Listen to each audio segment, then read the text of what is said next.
চলেন আগে ভিডিওটা দেখি, তারপরে কিছু কথা বলি।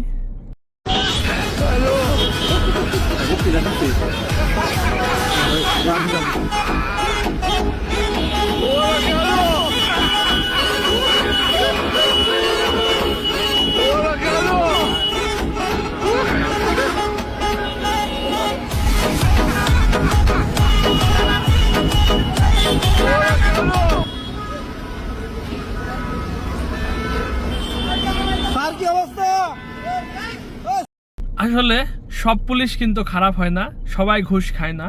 এই একজন পুলিশের জন্য কিন্তু সকল পুলিশের ডিপার্টমেন্টের বদনাম। তো আপনারা যারা এই কাজগুলো করেন, এই যে প্রকাশ্যে এমন মানুষের থেকে টাকা নিচ্ছেন, আপনারা এইগুলো না করে ওই ভাইয়ের যদি কোনো সমস্যা থাকতো কাগজপাতির, আপনিও তাদেরকে বলতে পারতেন যে এই টাকাটা আমাকে না দিয়ে, নিজে সৎ থেকে বলতে পারছেন এই টাকাটা আমাকে না দিয়ে আপনি এই কাগজপাতিগুলো ঠিক করুন। কিন্তু এমন প্রকাশ্যে ঘুষ নেওয়া, আপনার একজনের আপনি ঘুষ নিচ্ছেন, আল্লাহর কাছেও কিন্তু দায়ী হচ্ছেন, আপনি বিনা পরিশ্রমেও তার থেকে টাকা নিচ্ছেন। আবার কিন্তু আপনার যে কর্ম করছেন সকল পুলিশের ডিপার্টমেন্টের কিন্তু বদনাম হচ্ছে। তাই এই কাজ থেকে দূরে থাকবেন। সব পুলিশ কিন্তু খারাপ না। সব পুলিশ যদি খারাপ হইতো তাহলে যেইটুকু দেশের নিয়ম কানুন এখনো আছে, আইন, এটুকু থাকতো না। তাই আপনাদেরকে সম্মান রেখেই বলছি, আপনারা এটা থেকে বিরত থাকবেন।